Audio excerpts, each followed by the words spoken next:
Hello my friends, thank you so very much for checking out my channel. Thank you so very much for watching this video.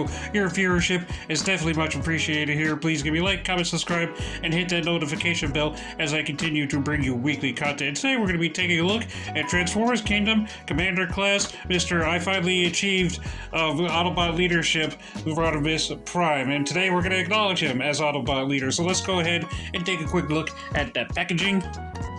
And of course, as you can see right there, very nicely lovely picture of Transformers Kingdom, War for Cybertron, Trilogy, Transformers, Generations. Typical packaging from the Kingdom's line. Very nicely done picture of Rodimus Prime right there with the sword. That would be cool if somebody came out with a Rodimus Primal toy or a third-party figure.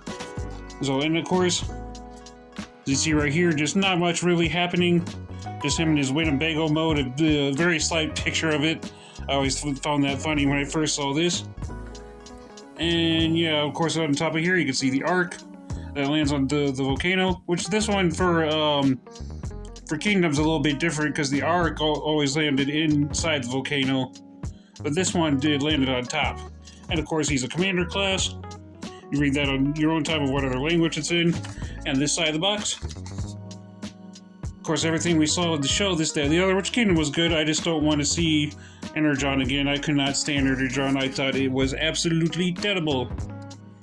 And of course, on the bottom of the box, not much happening, just illegal mumbo jumbo. And of course, on your own time, free UCP code scanning right there. Top of the box. Oops, sorry about that. I had that upside down. Autobot insignia. And of course, Transformers, War for Cybertron, Trilogy. All that's happening. Top of the box. Back of the box has always been my favorite part of the box. You got Rodimus Prime standing right there. You got a bunch of accessories. And everything he can do, this, that, and the other. He's not even that hard to transform. Not hard to figure out at all. And of course, the only thing that's happening with the box, other than the instructional booklets, is my illustrated part, this part right here, the Beast Wars nod from 1996. Back in 1996, I was about 12 or 13, and I was in middle school. I was just happy to be done with school. School is not for me once you finally graduate. And of course, we take a quick closer. Here is a close-up shot at him. Here is his head. It looks very cartoon, very detailed to the cartoon. Like, he does look a little sad, but he's supposed to be serious, as you can see. The nice blue eyes, the silver for his facial expressions right there. He's got silver on it here, red for the rest of his head. Of course, I really like the detailing of here of his chest plate. You got red, yellow, and red again for his Autobot insignia. One more orange, actually. That's more orange. Sorry about that. Orange, yellow, and red right there. Of course, just orange and red throughout the rest of his body. Very nicely done detail. I was just taken away by the detail of this figure. And of course, other than a little bit of his backpack right here, he's got a nice, solid, pretty clean back. You can see screws everywhere. So yeah, very nicely done. Now, articulation-wise, should have typical articulation. Head does do a full 360 degrees, as you just see there. And it does look all the way up and can look slightly down. Arms can do a full 360. It's a little tricky. And can bend at the elbow. And the legs can do the splits and do the forward splits. And of course, it can bend at the knee for the football kick. And it does, it can do a full 360 if it wants to. Of course, a piece broke off of it. That's alright, that's alright. It happens. A full 360, but it does kind of stop back here. So kind of from preventing it. So let's go ahead and take a look at his accessories, shall we? Here is his turret it comes with. Good old weapon of death right there. That does fit on him. Articulation wise, it just spins at a full 360 degrees. And it can go all the way up and down. Because you can, there is a port back here. He's got ports all over his body and his Winnebago truck. Put it back here, like so. connect it, and then there you go. This is the way how Imgo kind of showed it, I think, when I watched his version of it. It's this ready murder of death waiting to happen. Taking that off now. Does look a little silly on him. And of course he comes packing with a lot of accessories right here in his bag that it comes with. Yeah, alright, you stand. Yeah, here's his bag. Just effect parts. He comes with his own effect parts for the blushing, as it's been said. That goes on the turret or his gun. Of course, this does look like a lot like the one from Power of the Primes, but not the one thing that bothered me about the Power of the Primes one. It just came right off way too easily, which you could easily lose it. And of course, he should be able to fit in his hand here.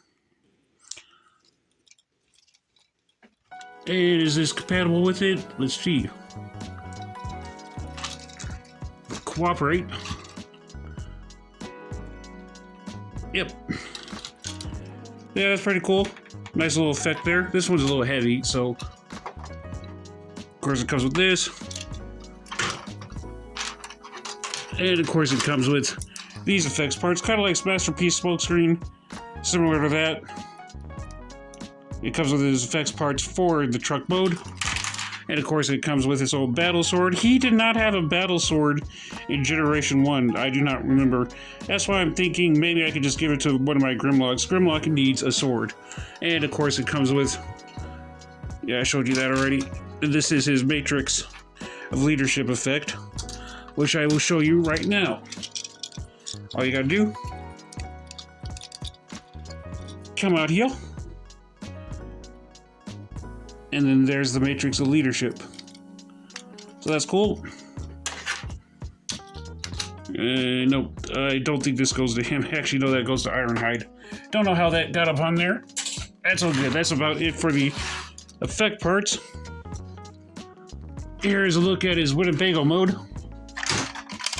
It's alright. Very nicely done detailing. I'm spending more time on his robot mode more than anything. And of course, just like the Generation 1 one, it does pop open.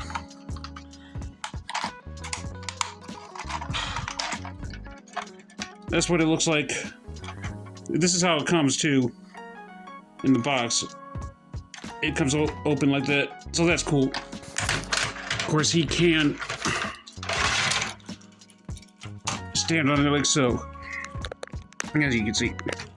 And alright, here's what he looks like with MP10 Optimus Prime and Generation 1 Optimus Prime. I'm just showing this from afar, just for my shorts, because I love showing off my comparisons for my shorts. But let's connect my phone to my tripod. Here's what they look like all close up and personal. And see, not much comparison there for MP10, because he's more, this Rodimus Prime is more of a Voyager class, because they're more worried about the caboose part of it, his Winnebago form. That was the big deal. And I'll show you some other comparisons. Here's what he looks like with Studio Series Hot Rod, Studio Series 86, excuse me. Here's what they look like from afar. And up close, and you see he's much bigger. Yeah, there's that, because he's again supposed to be Commander class, and he's supposed to be little itty bitty Hot Rod. Which I don't mind it, Hot Rod at all in Rodimus Prime. They just got to get his character down a little bit better when they introduce him into the show.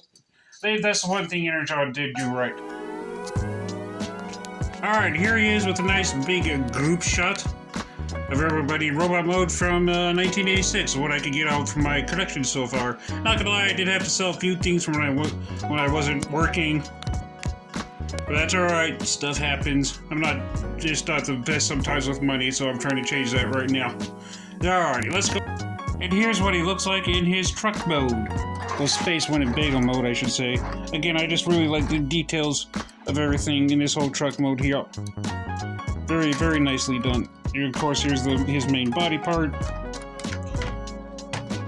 And of course, down here, he's got just visible hand syndrome. But other than that, very nicely done. And of course, it can roll, as rolling things do. If something's mistransformed, I do apologize about that. But let's go ahead and get some comparisons out of the way, shall we? There he is. Generation 1 Optimus Prime. Very nicely done there, as you can see. They are about the same length. Well, he's actually a little bit fatter. Optimus is much more skinnier. But their trucks, back parts of it, are basically the same. And for some more comparisons, there he is with Studio Series 86 Hot Rod. See, very nicely done. They look just about the same. And last but not leastly, I'm not going to show as much, but here he is with the Quintus on. So yeah, that's pretty much going to wrap it up for the review today. Please give me a like, comment, subscribe, and also